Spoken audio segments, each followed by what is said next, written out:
People have asked me about Tripura Rahasya. I'm going to put a link to the text in the description. It's a very long text.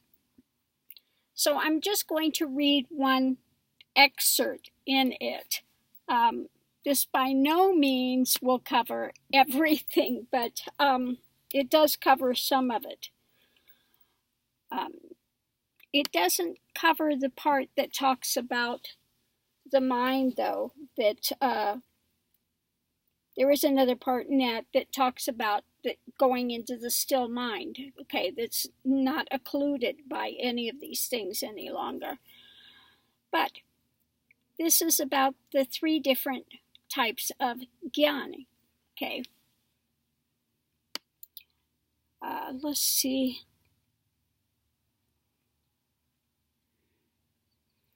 Okay.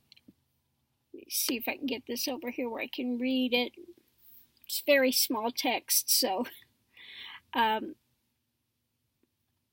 jnani who has realized the self with the least effort may continue in his old ways, although his mind is unassailable. He looks like a man of the world for all practical purposes. How then can he be judged by others? Nevertheless, one jnani will know another at sight, just as an expert can appraise precious stones at a glance. The jnanis of the lowest order behave like ignorant men in the care for their bodies. They have not attained sahaj samadhi, samadhi unbroken even while engaged in work, etc. They are in the state of perfection only when they are calm or composed. They have as much of the body's sense and enjoy pleasure and pain, as much zest as any animal when they are not engaged in the investigation of the self. Though they are not always inquiring into the self, yet there are periods of perfect state owing to their previous practice and experience. All the same, they are emancipated because the animal's sense is only an aberration during interludes of imperfection and does not always leave any mark on them. Their aberration is similar to the ashy skeleton of a piece of burnt cloth, which, though retaining the old shape, is useless.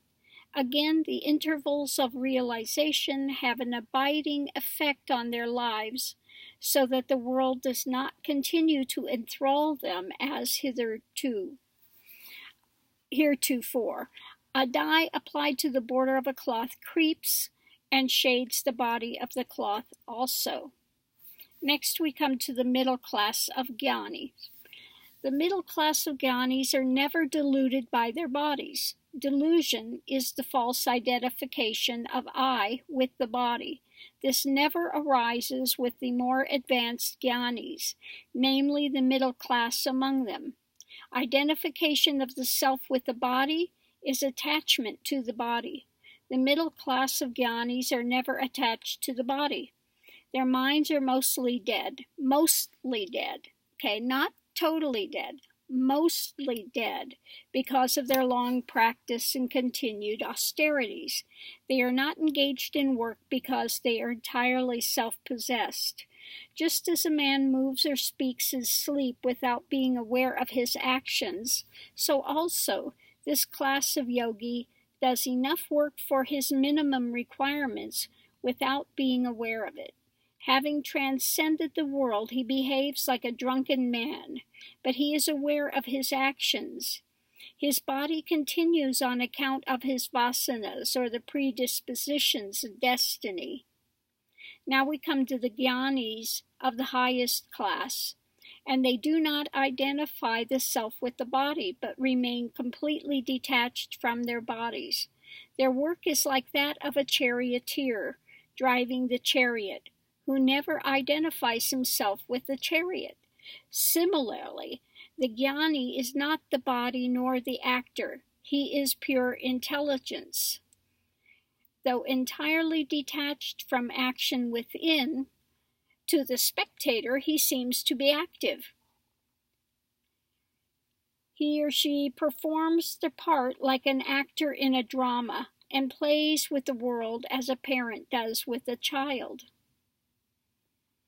Of the two higher orders of jnanis, the one remains steadfast through his sustained practice and control of mind, whereas the other is so on account of the force of his discrimination and investigation. The difference lies in the merit of their intellect. Okay. There is the other part that talks about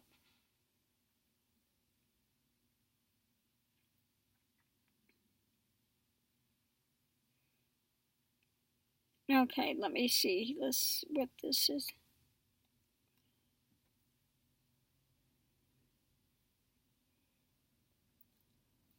There's another part here. I'm trying to see where this starts.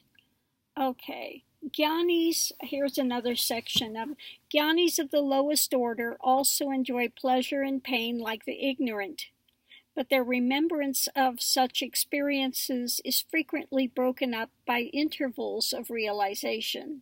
Thus, the worldly enjoyments do not leave an impression on their minds.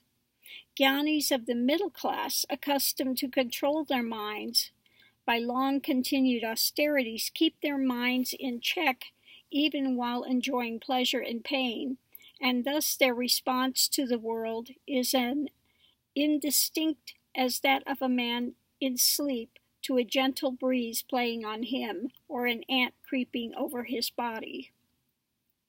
The jnanis of the highest order are left untouched, for they always remain as the burnt skeleton of a cloth, retaining its old shape but useless after their realization.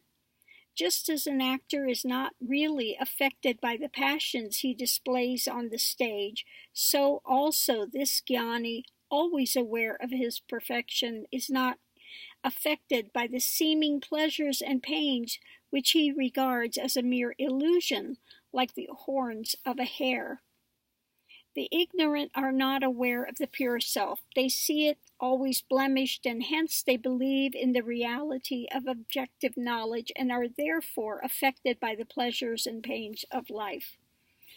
As for the lowest order of jnanis, these realize the self on and off, and spells of ignorance overtake them whenever overcome by their predispositions. They look upon the body as the self, and the world as real. They are often able to override the old tendencies, and thus there is a struggle between wisdom and ignorance, each of them prevailing alternately.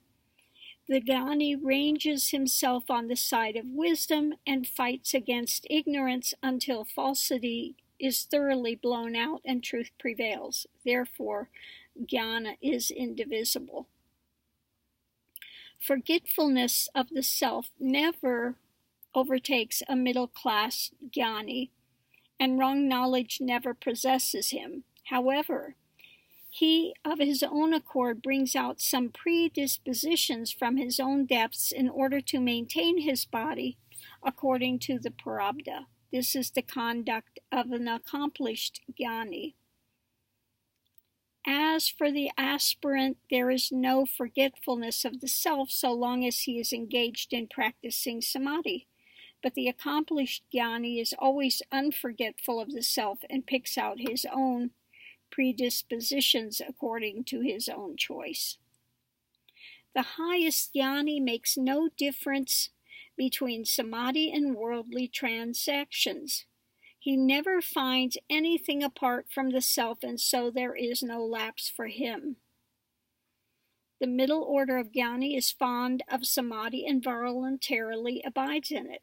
There is accordingly a lapse, however slight, when he engaged in worldly affairs or even the maintenance of his body.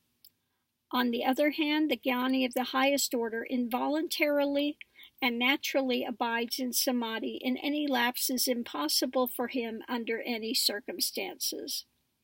But the jnani of the middle order, of the highest order, has no tinge of karma left in him because he is perfection and does not perceive anything apart from the self.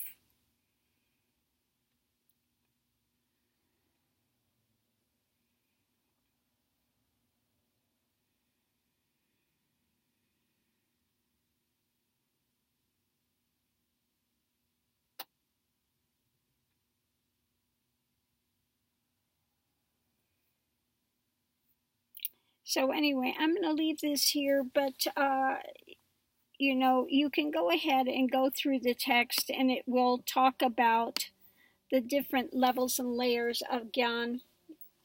That for one, again, they're holding to this, even though their mind spin is there a little bit. The highest Jnani, the mind stills. There's no more of that. You are just that direct consciousness, okay? Like I said, the mind, there's no more running thoughts. There's nothing. It does not return, okay? When it blows out, it blows out. That's it. But that you can find in this text. You can read it for yourself. Like I said, this was Ramana's favorite text. This is not a bad translation. I think it's a little wordy. I've seen better translation, but this, if you take your time, you can get through it. It's a very long one to read, so that's why I'm only reading some parts. But there are, levels, layers of it. This does not go into as well of an explanation as the other one. If I ever get where I'm back in a house again, I'll look and see if I still have the copy of the Tripura Rahasya, which one is a really good translation. Anyway, so I'm going to leave this here for now, and I will go ahead and put the link in there so you can explore it for yourselves, those that are interested in it. So thanks for tuning in. Have a great day. See you online. Aho and namaste.